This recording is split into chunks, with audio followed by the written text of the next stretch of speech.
Good evening, ladies and gentlemen. We will be reading to you a story from Don Bosco. Our reader is Max. Go ahead, sir. Sight denied. Sight denied. Yeah. Alright. Porto Palazzo, a square frequented by the city's worst elements, was the scene of an even stranger event.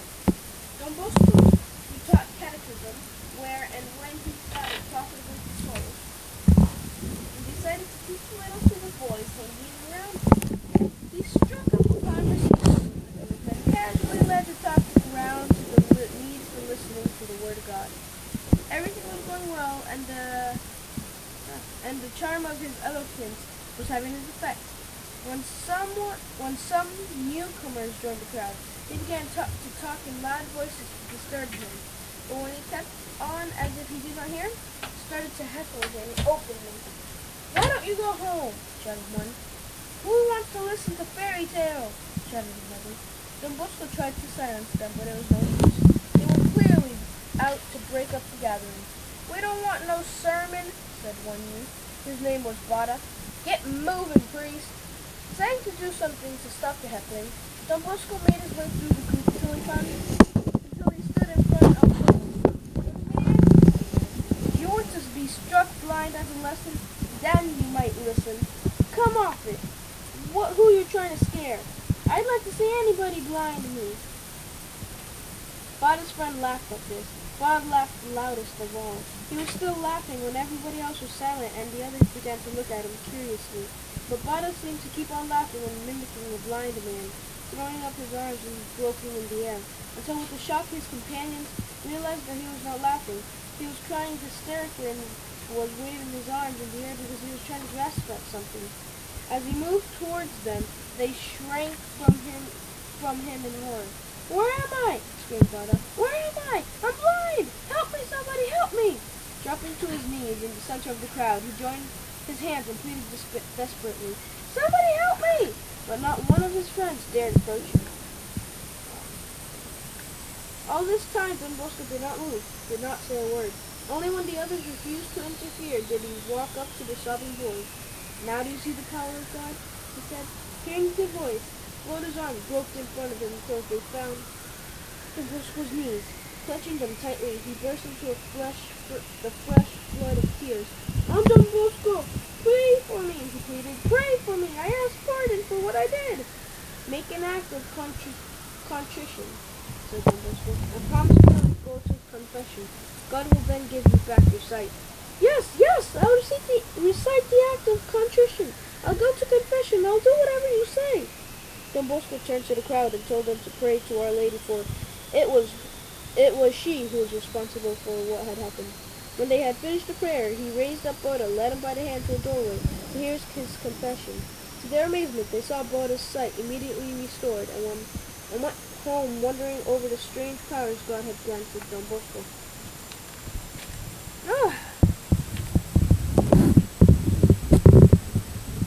What did you like about the story?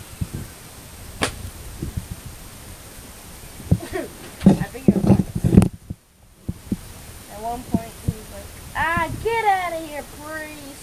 Then at another point, he was like, "Help me, help me!" The question is, will he remember this? Or will it keep him bad? But I think he'll remember it. He doesn't want to go blind again. That happened to me too, son. You got blind? No, not blind. What happened was, you know how those Shaolin monks can make their throat real hard and then a knife will not go in? A spear?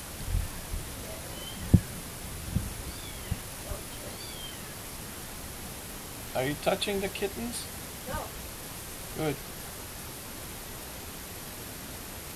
You're really loud. It's like, where are you? Is their mother with them? Yeah. She's standing up though. She's not speaking. I know. She doesn't speak to the kids. supposed to. Now, that's for you. No, the kittens are going room, and then they know that she's there. And then they stop but crying. she keeps like touching them, licking them, Mm-hmm. but not speaking. That's not really something. So the next thing that happened was that in my throat, for some reason, I got it like very hard, and I instantly used my hand to push, because it was a muscle that was making it real hard and strong, and so I pushed it back, and then I began, I think, to blow kisses to relax this section here.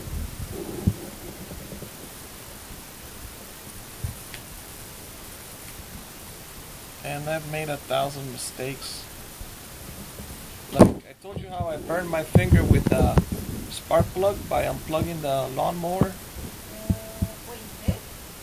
Yes, I unplugged the lawnmower when it was hot. It burned my finger, right? So guess what? That was the other day, right? And so then today a voice spoke to me, right? My own brain. It said, because I was about to unplug it again without my gloves on. And he says, what, do you need a second burn to remind you to put your gloves back on? Because I took off the gloves, and I cut grass while wearing gloves, you know?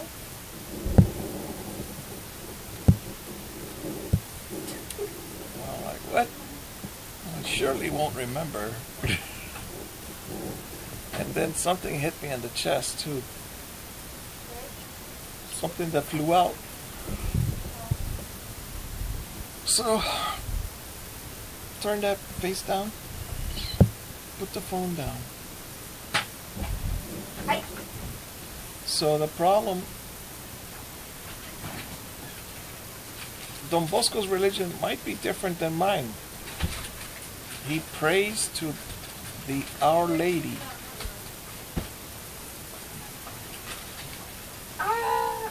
What do you do? Oh yeah, religion talk. What do you do? Who do you pray to? I pray to God. But see how Don Bosco had special powers, and he prayed to, or he told the boy to pray to the Our Lady? Hi.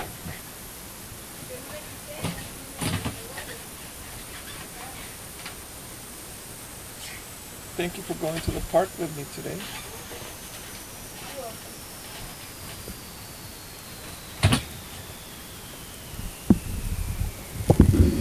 God bless you and those that's around you. The Chinese believe that there is, if you have one disease, you have a long life. And if you have no disease, you have a short life. Because people that have one disease, they take care of themselves. So I'm in my 40s, I'm 43, and I've got a bunch of things that are different now. Such as what? Son?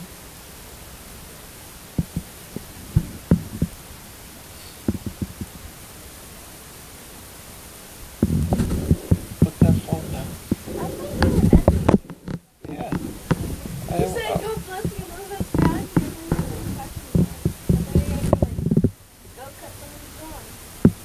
So the thing is, when I was 23 years old, I kicked a man that was yelling at a woman at the gas station, and my foot slipped. First I felt the lightning enter me. It was the anger or the adrenaline. What he did was he turned his back to me and bent over. He gave me his butt. But because he was picking up what appeared to be trash, but apparently I found out that it was his wife that had apparently thrown his things out of the car. So I was being like chivalrous, and I was protecting the woman. But then after I kicked him, I slipped and fell on my left hip, And I said, oh, I'll remember this for the rest of my life. And the man stayed on the floor and he just looked at me, and he knew I couldn't fight, because if you kick a person and you fall, you really can't fight. Did you fall because of like you pushed him and you pushed yourself backward, or like? My kick was so fast that it took both legs. Because let's see, you've seen Fight Science, right? That's what you were watching right now? Oh yeah. On the History Channel? No, on the National Geographic on YouTube. Well, put some oil on the floor and let's see how well these karate people, Muay Thai, anybody, ninja, how do they punch? Or if they're slipping, kick would be the one that I'd like to see. What? Throw your kick and you're standing on oil. Oh no, glass. They're always on glass. Well, put oil on it. Yeah, glass and oil. A glass floor with oil on it. Yes. So, put that down. I'm not finished. I'm giving an example of a short life and a long life. So I've always taken care of my body. Oh, the man decided not to hurt me. He said, just go inside. And then the woman, she came back up to me, because I rebounded from the floor. I stood up again. But he saw me on the floor first, then he saw me rebound. And he didn't move. And the woman said to me, he's my husband. No, he's my husband. Speaking of rebound, you know when I punched Anthony and he put me down with him? I rebounded faster. Like he said, it was a tie, but when he said that on the ground, I was already out. So keep practicing with him and teach him, but make sure you don't hurt him. And tell him how he's supposed to practice without hurting you, alright? If you're going to say it well. So that's the long life. And now, since God has given back to me my mental abilities, and actually He's increased them, then I'm becoming a millionaire very soon. And with that,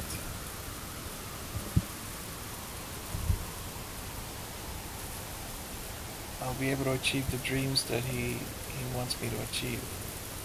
Because everybody here on earth has a purpose.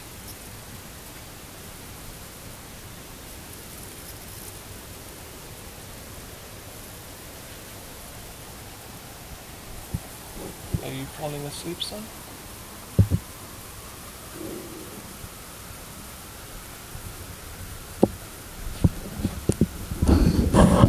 So what I learned about kicking that man is that you could slip. Gas stations are slippery. Another thing is, you see a woman yelling at a man or a man yelling at a woman, just call the cops. Because we live in the United States. And if you just call the cops, then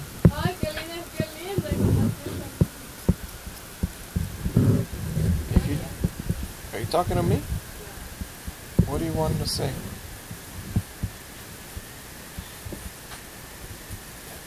Because if you're a cashier at a gas station like I was, again, what I thought was happening was that he was a homeless man and that he was bothering the woman, but that's not at all. They drove off together. And then the guy from Scientology, what's his name? L. Ron Hubbard. He wrote Dianetics, the Science of the Mind. But he said that in an argument, usually there is a third person. You can watch all the nice commercials that they make now on Scientology. Whenever there's an argument, there's usually a third person starting the argument or doing something. So the woman, I didn't kick her. She probably did something so that her husband was upset.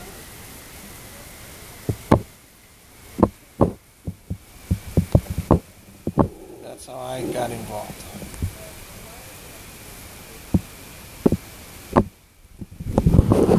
When the punch comes, don't be there. That's what Mr. Miyagi said in the Karate Kid. With Daniel LaRusso was the main character. Alright, see you in the next video. Bye, friends.